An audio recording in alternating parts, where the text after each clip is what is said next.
Nah, sebelum ini jadi keputusan, harusnya kita yang bersuara. Saya kira memang logikanya tinggal ngotot-ngototan nih. Ya udah nggak apa-apa ya. Ya BBM naik, Jokowi turun. Ya BBM naik, Jokowi turun. Pilihan yang dilakukan oleh Jokowi sudah sangat tepat. Yang betul-betul kemudian memperjuangkan satu harga BBM di Papua, di Jawa, dan di berbagai tempat yang lain. Akhirnya negara tidak mau menerima argumentasi bahwa ini akan membebani rakyat. Ya. Kalau dibilang terdampak, semua terdampak lah. Kenaikan BBM ini kan sejak Republik ini merdeka sampai hari ini, kalau tidak salah data saya sekitar 37 kali. Lalu kenapa masyarakat harus rame? Menurut saya persoalan trust, persoalan kepercayaan saja. Setelah kompensasinya Presiden mundur, jadi seimbang lah. Oke lah, BBM naik, tapi kompensasinya adalah Jokowi turun. Belum tentu juga apa yang disampaikan itu benar adanya. Bagaimanapun juga yang dilakukan oleh Jokowi itu prestasinya jelas. Bagaimanapun juga Jokowi tidak perlu berbicara terlalu banyak tentang visi misi lagi sebenarnya, karena sudah jelas apa yang dilakukan betul-betul untuk kepentingan rakyat. Tapi menurut saya Jokowi lah yang akan mendatangi berjuta-juta orang. Dia lah yang akan mendatangi berjuta-juta rumah. Dia akan menyentuh berjuta-juta orang, dan itu pola yang sejak lama dia lakukan dan belusukan toh. Jadi jangan kita berpikir bahwa kemudian kita gagap, panik, khawatir, lalu membuat tandingan yang lebih besar, enggak.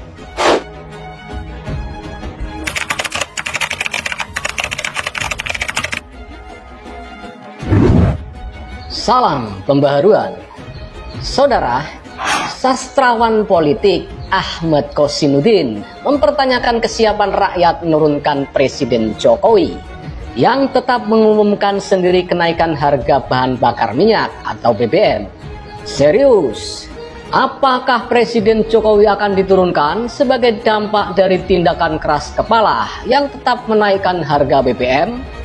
Tanya Kosinuddin kepada media pada Sabtu 3 September 2022. Kosinuddin pun tampak ngotot memprovokasi massa untuk turun ke jalan, mendemo kenaikan BBM dan turunkan Jokowi. Kosinuddin pun kembali berkata, kalau sudah begini, nampaknya rakyat juga harus ngotot. Nggak perlu lagi berdebat dengan pemerintah dan DPR. Sudah, begini saja. BBM naik, Jokowi turun. Itu baru seimbang. Karena beban dipimpin Jokowi jauh lebih berat ketimbang beban kenaikan BBM. Kalau BBM naik, kompensasinya Jokowi turun, tegas Kosinuddin. Tidak usah menunggu 2024. Pokoknya seketika BBM naik, Jokowi turun. Kalau tidak mau turun, rakyat akan turun ke jalan menuntut Jokowi turun. Kalau tidak mau turun, terpaksa diturunkan. Pungkas Kosinuddin berapi-api. Dan seperti saudara ketahui, pemerintah menaikkan harga BBM bersubsidi Pertalite sebesar 30% dan Jokowi tidak turun. Dan yang lebih mengejutkan lagi, yang turun malah BBM non subsidi.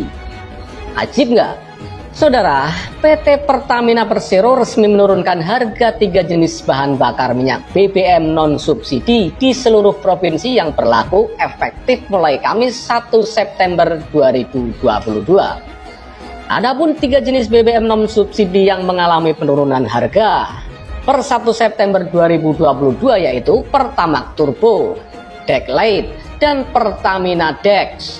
Ketiga jenis BBM non subsidi tersebut rata-rata turun sekitar 2.000 per liter dari harga di periode Agustus 2022. Harga bahan bakar minyak BBM di SPBU swasta mengalami penurunan. Beberapa hari lalu SPBU Shell juga menurunkan harga. Kali ini SPBU Vivo juga menurunkan harga. Untuk BBM jenis Revo 89 harganya menjadi 8.900 per liter dari sebelumnya 9.290 per liter. Kemudian Revo 92 menjadi Rp15.000 per liter dari sebelumnya Rp17.250 per liter. Lalu untuk Revo 95 menjadi Rp16.100 per liter dari sebelumnya Rp18.250 per liter. Sebelumnya, SPBU Shell juga memangkas harga. Dikutip dari situs resmi Shell Indonesia, Seluruh jenis produk sel terpantau turun. Penurunan harga pada BBM sel ada yang mencapai lebih dari Rp2.000 per liter. Sementara itu, seolah membantah pernyataan Kosinudin, Sekjen Pena 98 Adiana Pitupulu menyebutkan harga BBM di era Jokowi kenaikannya paling rendah dibanding rezim lainnya. Menurut perhitungannya, kenaikan BBM saat ini hanya beberapa persen saja, berbeda dengan era kepemimpinan Soeharto yang naik 700% dan apalagi era SBY naik hingga 259%. Oleh karenanya, penerapan harga produk turunan dari minyak termasuk BBM akan sangat tergantung dari kondisi minyak dunia. Selain itu, perbedaan kondisi di tiap periode kepemimpinan juga mempengaruhi penerapan kenaikan harga BBM. Misalnya, dulu sebelum 2003 kita masih produsen minyak, tetapi setelah 2003 kita menjadi net importer. Beban keuangan dan penerimaan negara setiap rezim berkuasa berbeda-beda, agak sulit kita dalam posisi yang objektif. Di sisi lain, subsidi BBM dan LPG juga mengalami naik turun sering dengan kebijakan yang ditetapkan. Masih menurut penelusuran Mamit, pada tahun 2022, subsidi BBM dan LPG mencapai Rp32 triliun. Sementara tahun 2003, subsidi BBM sebesar Rp30 triliun dan naik pada tahun 2004 menjadi Rp59 triliun. Angka terus berubah sehingga mencapai angka tertinggi yaitu Rp240 triliun pada tahun 2014. Dan pada tahun 2021 nilainya menjadi Rp83,7 triliun. Jadi berat memang keuangan negara ini, ungkapnya. Dalam hal subsidi BBM, Adian juga menyarankan pemerintah agar subsidi BBM tepat sasaran. Anggota Komisi 7 DPR dari fraksi PDIP, Adiana Pitupulu menyatakan subsidi BBM yang selama ini dikucurkan lewat APBN tidak tepat sasaran. Dia mendesak pemerintah untuk mengkaji ulang subsidi BBM. Jadi subsidi BBM ini untuk perusahaan atau untuk rakyat, ujar Adian pada Selasa 30 Agustus 2022 lalu. Adian melihat kenaikan BBM merupakan buntut dari tidak adanya formasi yang tepat terkait dengan harga BBM. Bahkan dia berkata, data memperlihatkan polemik soal harga BBM selalu terjadi setiap 2 tahun sekali. Selama tidak ada formasi yang tepat, 2 tahun atau 4 tahun lagi kita akan ramai lagi, ujar Adian. Lebih lanjut, Adian juga menyoroti soal penggunaan BBM subsidi jenis solar yang sangat banyak digunakan oleh truk perusahaan tambang dan perkebunan. Khusus perkebunan misalnya, dia menghitung bahwa nilai subsidi solar yang digelontorkan mencapai lebih dari Rp55 triliun. Lalu saya cari, pajak kebun sawit yang masuk ke negara kita cuma Rp20 triliun. Jadi ada selisih Rp35 triliun. Loh, ini kok kita jadi rugi, ujar Adian. Makanya ini salah satu sebab menurut saya, ayo kita hitung ulang saja. Jangan-jangan dari 2000 sekian kebun sawit itu, yang PMA ada 332. Jangan-jangan kita mensubsidi yang PMA itu, ujar Adian.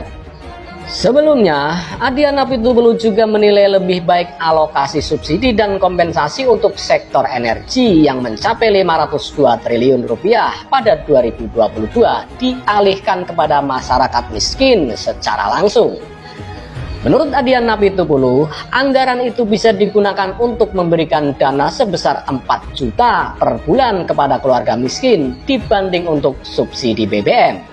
Total orang miskin di kita menurut data BPS 27 juta. Agak susah ngitungnya kalau 27 juta. Kita bikin lempeng deh 30 juta biar gampang. Kalau 30 juta jiwa kita kalkulasikan, kita asumsikan setiap keluarga 4 orang. Berarti ada sekitar 7,5 juta keluarga yang dikatakan miskin. Nah, kalau setiap keluarga itu diberikan tunjangan sosial Rp4 juta per bulan, per tahun, cuma habis Rp360 triliun. Ujar politikus PDI Perjuangan ini dalam webinar menemukan jalan subsidi BBM tepat sasaran pada Selasa 30 Agustus 2022.